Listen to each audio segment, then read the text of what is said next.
Hello students, welcome in the online classes of MDN School Kalayat. As you know, we are on third lesson of नागरिक शास्त्र of 9th class. आज हम 9th class का नागरिक शास्त्र का third lesson में लघु उत्तरात्मक प्रश्न पढ़ेंगे। कल हमने 1 से 12 तक लघु उत्तरात्मक क्वेश्चन पढ़े थे। आज हम उससे आगे क्या है कंटिन्यू क्वेश्चन पढ़ेंगे लघु उत्तरात्मक। हमारा क्वेश्चन नंबर है 13। सार्वभौमिक वैश्विक मताधिकार के विपक्ष में कोई दो तर्क दीजिए। क्या जो सार्वभौमिक वैश्विक मताधिकार है, क्या इससे भ्रष्टाचार को बढ़ावा मिलता है? किसके विपक्ष में जो सार्वभौमिक वैश्विक मताधिकार है, इसके विपक्ष में दो तर्क देने हैं। मतलब फर्स्ट क्या है, इससे भ्रष्टाचार को बढ़ावा मिलता है। निर्धन व्यक्तियों को मतदान का अधिकार देना ठीक नहीं है क्योंकि वे इसे बेच देते हैं। कहने का अर्थ है जो सार्वभौमिक वैश्विक मताधिकार है, सबको वोट डालने का अधिकार है, तो क्या जो निर्धन व्यक्ति हैं, गरीब व्यक्ति हैं, उनको वोट डालने का अधिकार नहीं देना चाहिए क्योंकि वो अपने वोट को बेच देते हैं। अशिक्षित व अज्ञानी लोगों को मतदान का अधिकार देना उचित नहीं है। मतलब जो अनपढ़ लोग हैं, जो अज्ञानी हैं, जिनको ज्ञान नहीं है, तो उनको क्या है वोट डालने का अधिकार देना उचित नहीं है क्योंकि वे देश व शासन की जटिल समस्याओं को नहीं समझ सकते। और इसलिए मतदान का अधिकार केवल जो शिक्षित लोग हैं, जो पढ़े लिखे लोग हैं, ज्ञानी लोग हैं, उनको ही क्या है वोट डालने का अधिकार मिलना चाहिए। हमारा नेक्स्ट क्वेश्चन है, सार्वभौमिक वैश्विक मताधिकार के पक्ष में कोई दो तर्क दीजिए। वो पहले हमने विपक्ष में पढ़े थे, अब हम पक्ष में पढ़ेंगे। लोकतंत्रीय देशों में कानून का शासन होता है। मतलब जो लोकतंत्रीय देश हैं उसमें क्या है कानून का शासन होता है। कानून की दृष्टि में क्या है सभी नागरिक समान होते हैं। इसलिए सार्वभौमिक वैश्विक मताधिकार प्रजातंत्र की भावनाओं के अनुकूल है। सार्वभौमिक वैश्विक मताधिकार यानी सबको क्या है वोट डालने का अधिकार। यह एक व्यक्ति एक वोट के सिद्धांत पर आधारित है। मतलब एक व्यक्ति को एक वोट डालने का अधिकार है, चाहे वो गरीब है, अमीर है, अनपढ़ है या पढ़ा लिखा है, चाहे किसी भी जाति से है, सबको क्या है वोट डालने का अधिकार है। लोकतंत्र में प्रभुसत्ता जनता में निहित होती है, जनता के हाथों में होती है। और सार्वभौमिक वैश्विक मताधिकार के होते हुए भी सभी लोग ये समझने लगे हैं कि राज्य उनका है। किसके द्वारा? सबको जो वोट डालने का अधिकार मिला हुआ है, इसे वो समझने लगे हैं कि राज्य उनका है और उनके लिए है और उन्हीं के द्वारा ही चलाया जाता है क्योंकि अपनी मनपसंद का प्रतिनिधि चुनते हैं और पर आगे प्रतिनिधि क्या है सरकार बनाते हैं और देश का शासन चलाते हैं। हमारा नेक्स्ट क्वेश्चन है, चुनावी प्रतिद्वंदिता की किन्हीं 3 त्रुटियों का वर्णन करें। चुनावी प्रतिद्वंदिता की 3 त्रुटियां निम्नलिखित हैं। चुनावी प्रतिद्वंदिता के परिणाम स्वरूप हर घर, मोहल्ले तथा शहर में बंटवारे जैसी स्थिति उत्पन्न हो जाती है। किसमें? चुनावी केस में। और विभिन्न दलों के नेता, जो विभिन्न पार्टियों के जो नेता हैं, उनके समर्थक एक दूसरे पर क्या है आरोप लगाते हैं, जिससे दीर्घकालिक राजनीतिक स्थिरता नहीं पनप पाती। मतलब जो राजनीतिक पार्टियां हैं और जो उनके आपस में जो समर्थक हैं, वो एक दूसरी पार्टी पर क्या है आरोप लगाते हैं। इससे जो राजनीतिक है वो लंबे समय तक स्थिर नहीं पनप पाती, स्थिर नहीं रह पाती। चुनावी प्रतिद्वंदिता की मुश्किलें तथा बेढंगी लड़ाई के कारण समाज और देश की भावना रखने वाले अच्छे लोग चुनाव में हिस्सा नहीं लेते। मतलब कहने का अर्थ है जो चुनावी प्रतिद्वंदिता की जो मुश्किलें हैं और जो बेढंग की लड़ाइयाँ होती हैं, उसके कारण जो समाज और जो देश की सेवा करने वाले अच्छे लोग इसमें क्या है इन चुनाव में हिस्सा नहीं ले पाते हैं। हमारा नेक्स्ट क्वेश्चन है, चुनाव आयोग के किन्हीं 3 कार्यों का वर्णन करें।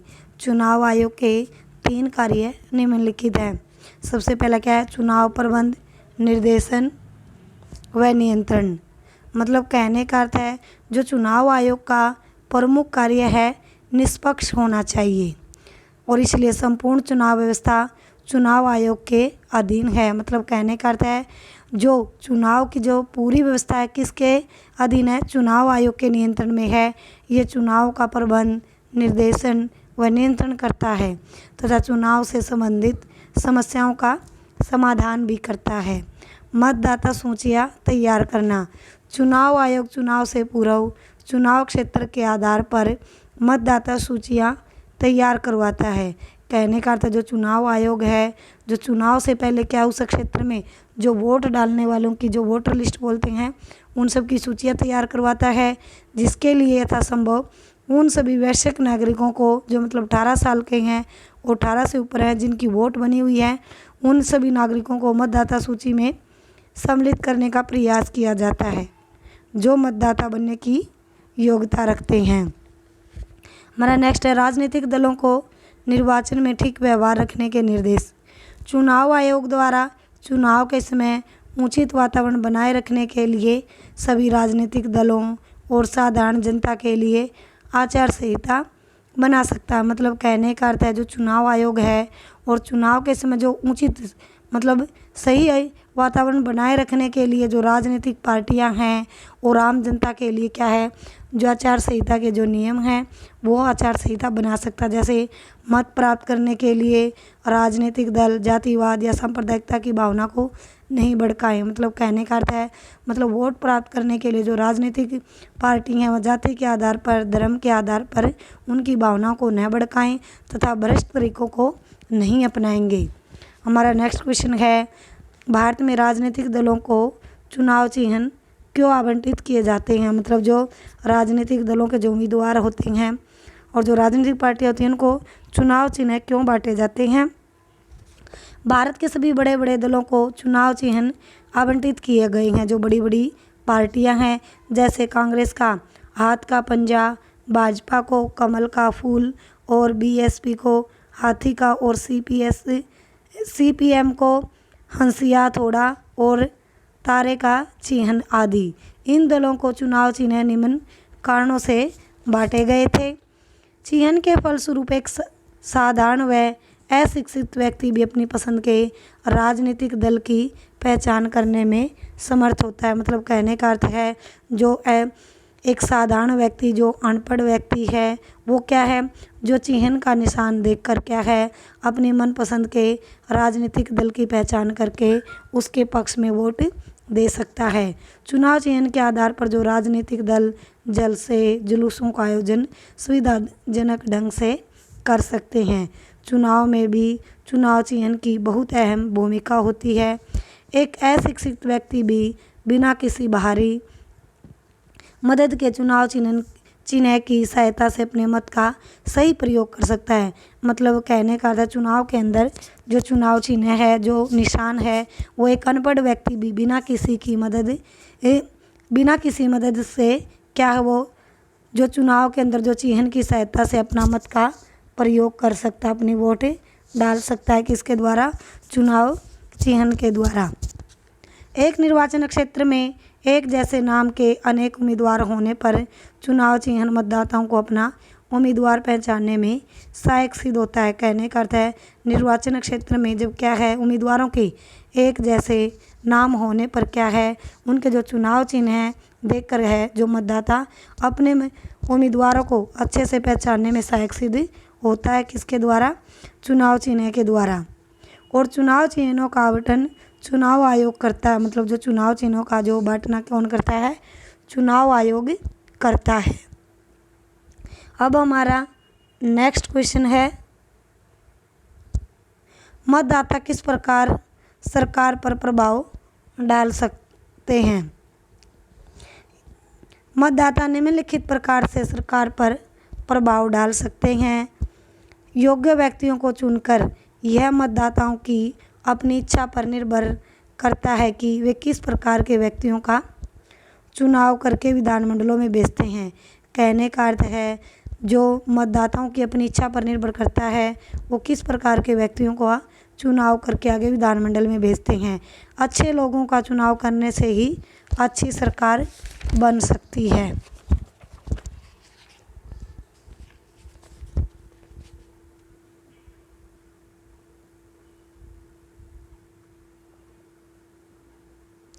सरकार की आलोचना करके, सरकार के निर्माण के पश्चात भी यदि जनता सरकार की स्वस्थ आलोचना करके अपने अधिकार का उचित प्रयोग करे तो कोई भी सरकार जनमत की अवहेलना नहीं कर सकती। मतलब कहने का अर्थ है, जब सरकार का निर्माण के पश्चात भी यदि मतलब सरकार जो जनता सरकार की आलोचना करने में अपने अधिकारों का अच्छे से उचित से प्रयोग करे तो कोई भी सरकार जो जनमत है, जो जनता है, उसकी अवहेलना नहीं कर सकती। जल से जुलूस निकालकर लोग प्रदर्शनों एवं जल से जुलूसों द्वारा भी सरकार की गलत नीतियों का विरोध कर सकते हैं। मतलब क्या है, जो सरकार की जो गलत नीतियां हैं, लोग क्या करते हैं, प्रदर्शन करके, रैलियां करके और जुलूस निकाल कर क्या है, उनकी गलत नीतियों का विरोध करते हैं और उसे बदनाम कर सकते हैं। और बदनामी का डर भी सरकार को ठीक रखने के लिए बड़ा कारगर सिद्ध होता है। मतलब सरकार को ठीक करने के लिए क्या है, एक ये अच्छा तरीका है। मतलब वो बदनामी के डर से अपना अच्छी तरह से सरकार कार्य करती है। अब हम हमारे क्या है, जो दृढ़ उत्तरात्मक प्रश्न है वो पढ़ेंगे। हमारा फर्स्ट क्वेश्चन है, भारत की चुनाव प्रणाली की क्या विशेषताएं हैं। भारत की चुनाव प्रणाली की मुख्य विशेषताएं निम्नलिखित हैं। वैश्विक मताधिकार, भारत में उन सभी नागरिकों को जो 18 वर्ष की आयु पार कर चुके हैं उन सबको क्या मताधिकार प्राप्त यानी वोट डालने का अधिकार प्राप्त है। स्त्रियों तथा पुरुषों को एक समान अधिकार प्राप्त है। प्रत्यक्ष चुनाव, भारत में लोकसभा और जो प्रांतीय विधानसभाओं के लिए प्रत्यक्ष चुनाव प्रणाली प्रचलित है, जो मतलब वैश्विक प्रत्यक्ष रूप से मताधिकार के द्वारा की जाती है और लोग अपनी पसंद का प्रतिनिधि चुनते हैं। गुप्त मतदान, भारत में जो मतदाता अपना मत गुप्त रूप से डालता है और एक दूसरे मतदाता को पता नहीं चलता कि मत किसके पक्ष में डाला गया है। स्वतंत्र चुनाव, भारत में चुनाव स्वतंत्र रूप में कराए जाते हैं। कोई भी व्यक्ति चुनाव लड़ सकता है, प्रचार कर सकता है और जनता का प्रतिनिधि चुना जा सकता है। अनुसूचित जातियों के लिए सीटों का आरक्षण, जो पिछड़ी हुई जातियां हैं, चाहे भारत में साझे चुनाव मंडल हैं, फिर भी जो अनुसूचित जातियों के लिए उनके लिए कुछ सीटें आरक्षित की गई हैं, वहाँ से जो अनुसूचित जातियाँ ही चुनाव लड़ सकती हैं। एक सदस्य चुनाव क्षेत्र, भारत में चुनाव के लिए राज्यों को चुनाव क्षेत्रों में विभाजित किया गया है, बांटा गया है और प्रत्येक चुनाव क्षेत्र से एक प्रतिनिधि चुना जाता है। मतलब कहने का अर्थ है, मतलब जो चुनाव के लिए जो राज्यों को चुनाव क्षेत्रों में बांटा गया उसे प्रत्येक चुनाव क्षेत्र से एक ही प्रतिनिधि चुना जाता। मतलब उम्मीदवार तो मतलब ज़्यादा खड़े होते हैं उसके अंदर, मतलब 2 या 3 4 मतलब जितने भी, लेकिन जो प्रतिनिधि को प्रत्यक्ष रूप से मत मिलता है उसको ही वहाँ उस क्षेत्र से प्रतिनिधि चुना जाता है। हमारा नेक्स्ट क्वेश्चन है, हमारे प्रजातंत्र अथवा लोकतंत्र की कौन कौन सी मुख्य समस्याएं या बाधाएं हैं। भारत एक प्रजातंत्र देश है, परंतु ये उतना सबल नहीं है जितना कि होना चाहिए। इसकी निम्नलिखित समस्याएं और बाधाएं निम्नलिखित हैं। जातिवाद, प्रांतीयता तथा भाषावाद।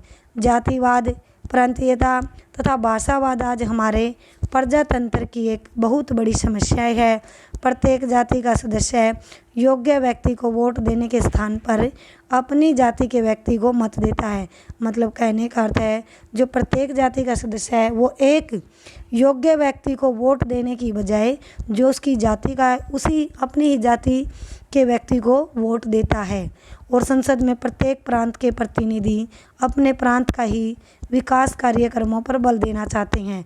मतलब जो संसद के में जो प्रत्येक प्रांत के जो प्रतिनिधि हैं, जो चुने हुए प्रतिनिधि हैं, वो अपने प्रांत के विकास पर ही विकास के कार्यक्रमों पर ही ज़्यादा जोर देते हैं। और भाषा के नाम पर देश में अनेक दंगे फसाद लड़ाई झगड़े होते हैं। ये सभी बातें हमारे प्रजातंत्र के लिए क्या है, एक अभिशाप है।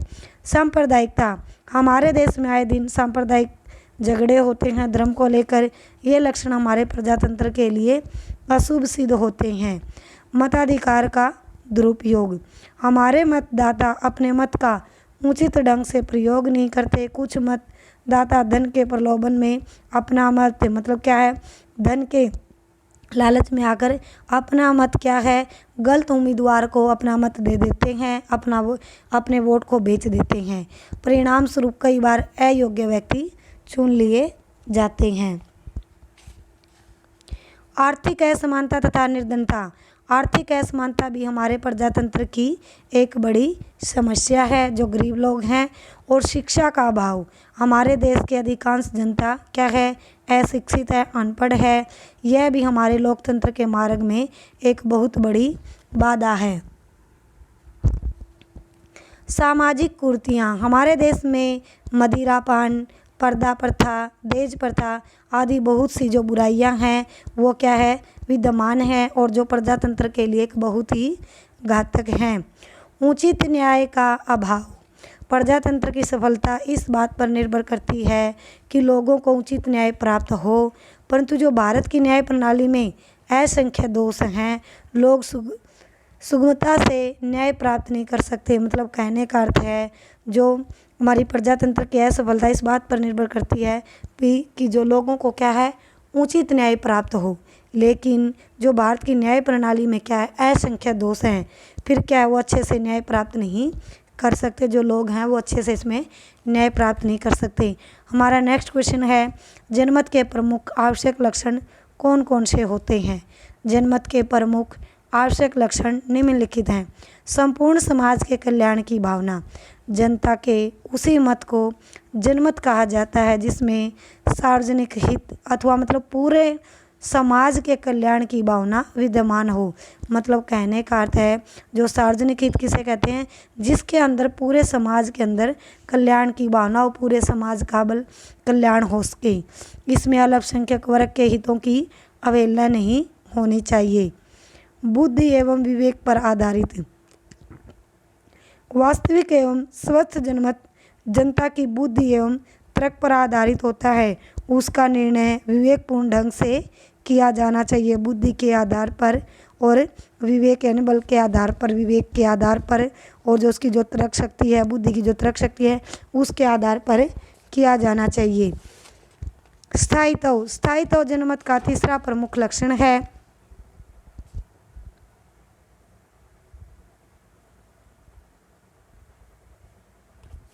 स्थायित्व जनमत का तीसरा प्रमुख लक्षण है। अक्षणिक आवेश से उत्पन्न मत को जनमत की संज्ञा नहीं दी जा सकती। यह क्या है, अस्थायी होता है। क्षेत्र, राष्ट्र और विषय की जानकारी।